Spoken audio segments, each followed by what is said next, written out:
Qu'est-ce que je fais face à un silence radio? Si vous avez des idées, je suis preneuse. C'est vraiment quelque chose avec lequel je reste très mal à l'aise, malgré pas mal d'années à travailler autour de la communication et des relations. Alors je dis ça quand je le subis. Parfois, il m'est arrivé aussi de ne pas répondre. On va rentrer dans le détail. Quand je parle de silence radio, je dis que voilà, on n'a plus de réponse de la part de la personne avec laquelle on était en train de communiquer. On peut penser tout de suite aux relations personnelles, mais évidemment, dans le professionnel, ça marche aussi. Un mail qui reste sans réponse, un manque de retour par rapport à une situation exposée. Ça m'est arrivé il n'y a pas si longtemps. J'étais conviée pour animer une conférence, donc j'étais carrément dans mes petits souliers.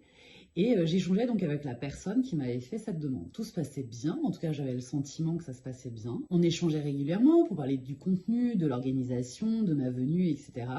Et puis, les messages ont stoppé d'un coup, en plein milieu de la conversation et sans évidemment aucune explication. Là, je peux vous dire que j'ai tout relu. J'ai relu les derniers échanges, je me suis dit, ok, qu'est-ce que j'ai mal écrit, qu'est-ce que j'ai mal dit, et hop, la broderie a repris. Dans ces moments-là, je vais me mettre à me poser plein de questions, à me remettre en question, bien entendu. Évidemment, ce que ça va générer en moi, ça va être des émotions plutôt désagréables. Soit je vais me dévaloriser, soit je vais être vexée, soit je vais me mettre en colère, soit ça va complètement me bloquer. La seule question qui m'aide dans ces moments-là, c'est de me demander sur quoi j'ai la main. Parce que l'autre, je ne peux pas le changer, je ne peux pas le forcer à parler, je ne peux pas lui imposer de me répondre si lui a décidé de rester dans le silence.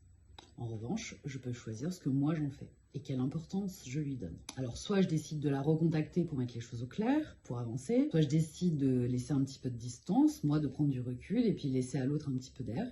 Je peux aussi décider que ça dépasse mes limites, ce que je peux ou veux supporter. Ça, c'est très important parce que je me remets au centre et je reprends la main.